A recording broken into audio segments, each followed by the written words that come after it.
कक्षा 9 में अध्ययन करने वाले सभी विद्यार्थियों का एक बार हार्दिक स्वागत है।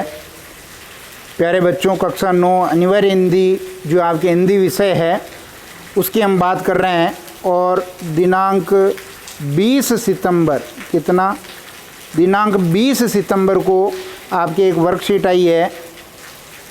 राहुल सांकृत्यायन का जो पाठ है आपके दूसरा लासा की ओर, इसमें भाग दूसरा और तीसरा वीडियो के रूप में है। ये वर्कशीट का भाग 2 है।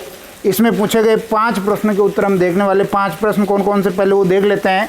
वीडियो को शुरू से अंत तक देखिए। सरल भाषा में सटीक उत्तर आपको मिलेंगे। पहला प्रश्न है, मार्ग में लेखक अपने साथियों से कैसे बिछुड़ गया। इसका उत्तर लिखना है। डांडे के देवता के स्थान को कैसे सजाया जाता है। लंगकोर में लेखक को क्या भोजन मिला। तिब्बत में ज़मीनों की व्यवस्था कैसे की जाती है। और 5वां प्रश्न है, सुमति के पास गंडे समाप्त क्यों नहीं होते थे। इन 5 प्रश्नों के उत्तर हम इस वीडियो में देखने वाले हैं। वीडियो निश्चित रूप से आपको पसंद आएगा। कक्षा 9 हिंदी जो विषय है, क्षितिज भाग 1 पुस्तक आपकी है। पाठ संख्या 2 राहुल सांकृत्यायन लासा की ओर, ये भाग 2 है। स्माइल 3.0 होमवर्क आया आपका। दिनांक कब आया है, 20 सितंबर 2021। 21 नहीं पढ़े आप यहाँ, 20 सितंबर 2021 पढ़े। ये भी गलत पुराना प्रिंट हुआ रह गया यहाँ। 20 सितंबर 2021 को ये पार्ट 2 वर्कशीट का आया है। इसमें प्रश्नों के उत्तर देख लेते हैं। पहला प्रश्न कह रहा है, मार्ग में लेखक अपने साथियों से कैसे बिछड़ गया। उत्तर लिखेंगे, लेखक लंगकोर के मार्ग में अपने साथियों से निम्न कारणों से बिछड़ गया। पहला, लेखक ने लंगकोर जाने के लिए जो घोड़ा किया था वह सुस्त था।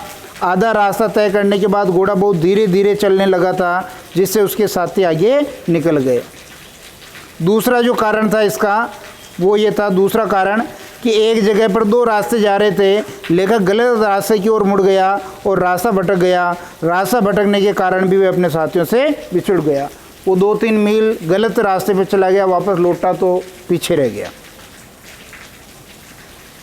दूसरा प्रश्न देखिए, डांडे के देवता के स्थान को कैसे सजाया जाता है। उत्तर लिखेंगे, डांडे के देवता का स्थान ऊंची चोटी पर था, जिसे पत्थरों, सींगों, रंग बिरंगे कपड़ों की झाड़ियों से सजाया जाता है।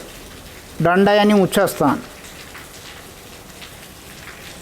तीसरा प्रश्न देखेंगे, लंगकोर में लेखक को क्या भोजन मिला। उत्तर, लंगकोर में लेखक और उसके साथी सुमति ने सबसे पहले अपने यजमानों के यहाँ चाय सत्तू किसे कहेंगे, भुने हुए अन्न जैसे जो वे चना का आटा है वो सत्तू कहलाता है, खाया। और रात को गर्मा गर्म थुकपा किसे कहेंगे, सत्तू या चावल के साथ मूली, हड्डी और मांस के साथ पतली लेई की तरह पकाया गया खाद्य पदार्थ, ये थुकपा मिला।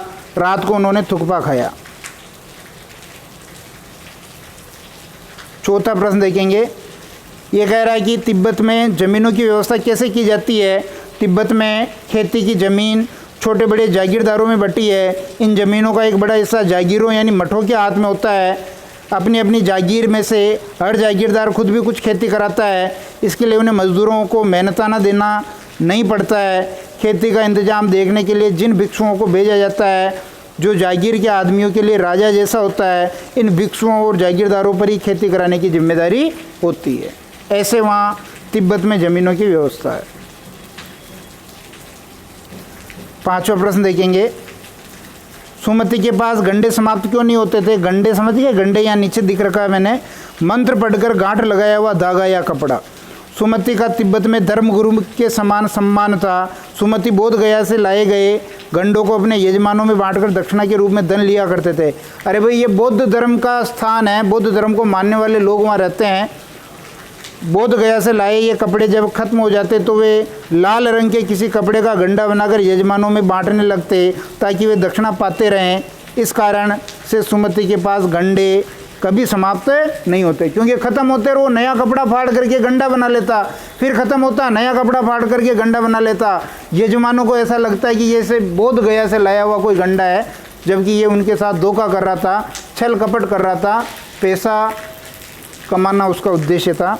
इस प्रकार इस वर्कशीट के 5 प्रश्न आपको निश्चित रूप से समझ में आए होंगे। और यदि आपको वीडियो पसंद आता तो लाइक और शेयर ज़रूर करना है, अपने मित्रों साथियों तक इसको पहुंचाना है, और चैनल को यदि अब तक सब्सक्राइब नहीं किया तो ज़रूर कर लें। धन्यवाद।